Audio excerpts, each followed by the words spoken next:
Hello, friends. Today I am here with another book review,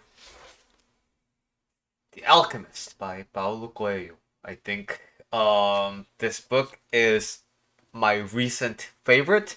I'm very late to the Alchemist party. It's the 25th anniversary edition, so when I told my wife I was gonna read The Alchemist, she was like, "You haven't read it?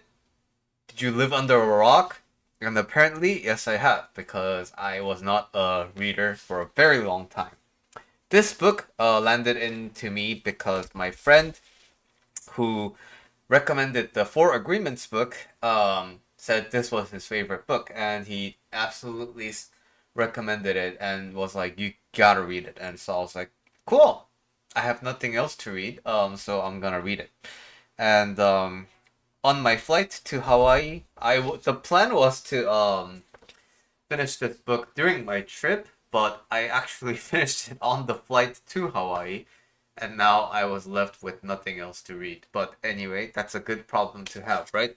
So The Alchemist, very famous book about the personal legend.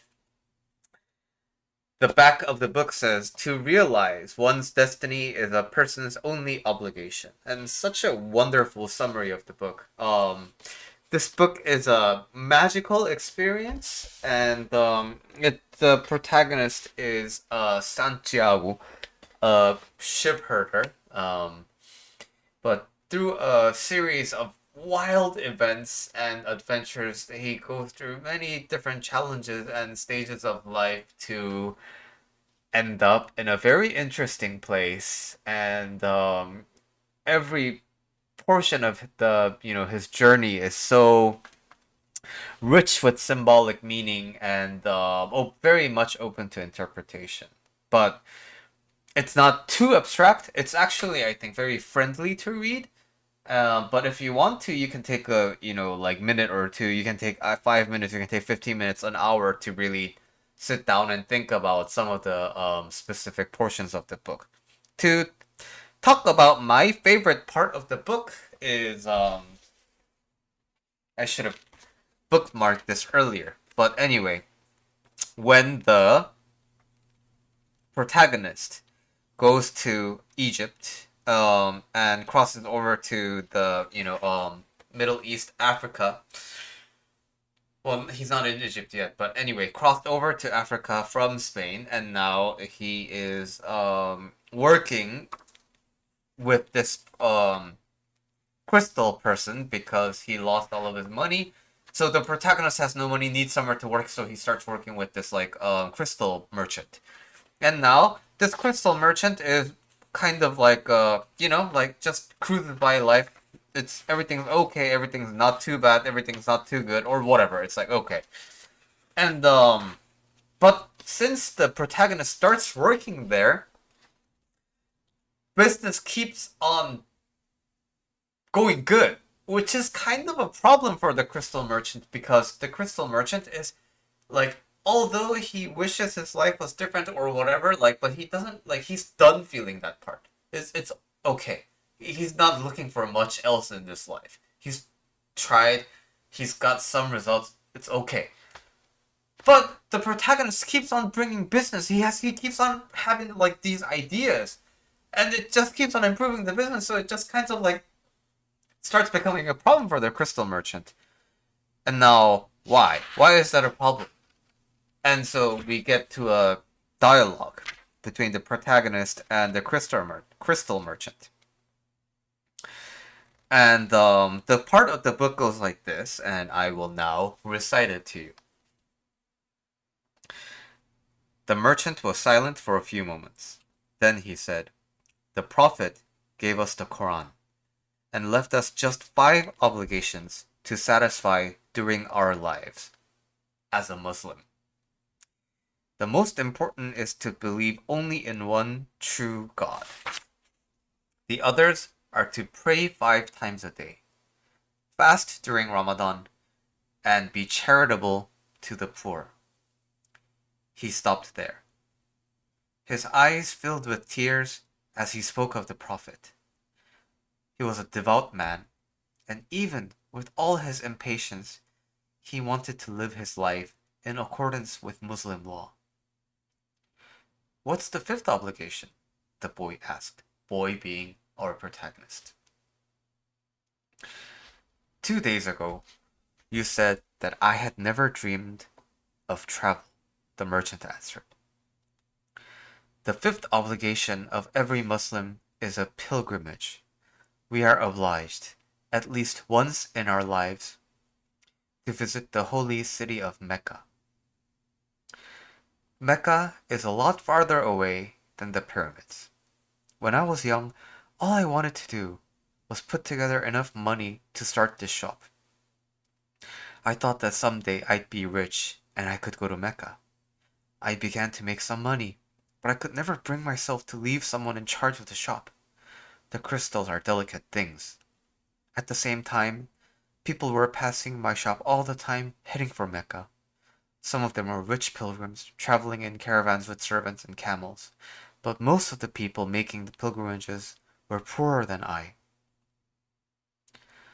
All who went there were happy at having done so. They placed the symbols of the pilgrimage on the doors of their houses. One of them, a cobbler, who made his living mending boots, said that he had traveled for almost a year through the desert, but that he got more tired when he had to walk through the streets of Tangier buying his leather. Well, why don't you go to the Mecca now? Asked the boy. Because it's the thought of Mecca that keeps me alive. That's what helps me face these days.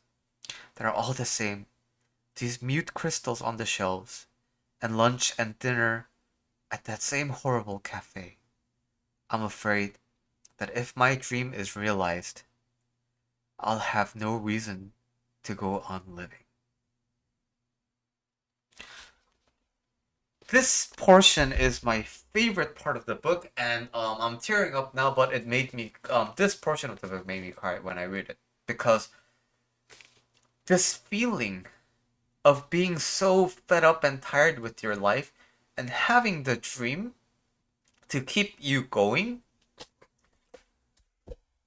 but not having enough guts to actually pursue it, and actually being afraid of pursuing it and eventually realizing it, is such a relatable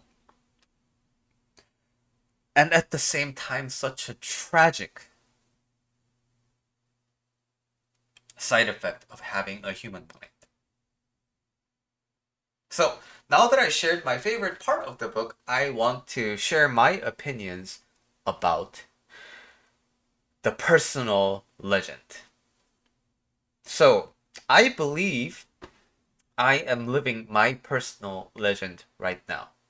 And in my opinion, living your personal legend is being in tune, being in harmony with not just your cognitive thoughts, but at the same time your intuition and your unconsciousness. So when you can accept that both things need to align in the same direction, that's when you can start your living your personal legend.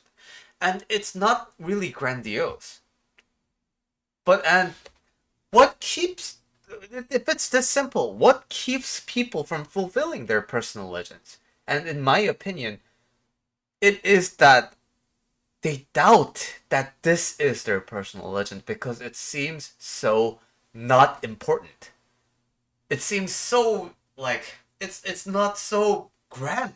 You know, it's not solving some crazy life puzzle that no one has figured out. It feels so bland and ordinary that it doesn't really feel like a personal legend at all. So they think they need to strive for something grander, right? That's what their head thinks.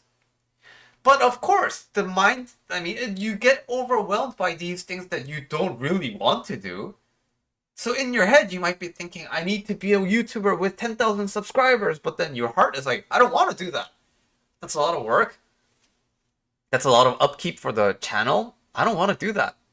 So when these two things don't work, then you can't live your personal legend. So you have to understand that there is no greater point in life. Everything is just your life as is without any change is perfectly fine.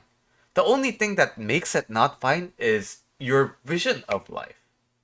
You're comparing yourself as you are to an illusion that doesn't exist. And you're constantly comparing yourself to the illusion, and it makes you feel small. Because the illusion is so much better than you are. But you have to understand, it's an illusion. It doesn't exist. And as long as you keep chasing something that doesn't exist, you'll never be fulfilled because it's a moving goalpost.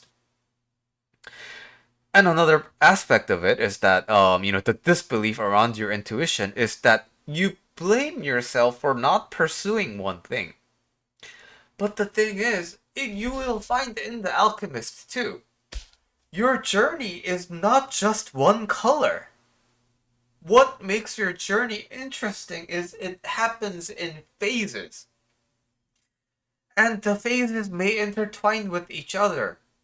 The phases may stack in a really interesting format. The phases may not even make any intuitive sense until you finish the journey and you're like, holy crap, it all makes sense now. And I can guarantee you one thing. When you trust your intuition and start living your personal legend, you will truly come to understand that it doesn't have to make sense here. As long as it makes sense here. So that's my review and feedback of The Alchemist. What a wonderful book. I would highly recommend you read it if you have some time to kill. This is not a long book, so as I did, you can finish it in one flight. And as far as next books go, I am in the middle of finishing a truly horrible book, but in a very beautiful way, called A Little Life. It's a 800-page book, and I'm like about more than halfway done with it. So I will finish that, and I will give you a horrible review of it. And I have one more book, but that one is really short, about Buddhist economics. And today I got a recommendation for the book called The Courage to Be Hated, and that's on the queue for my book reviews. So that's the plan for book reviews, and this has been my review of The Alchemist.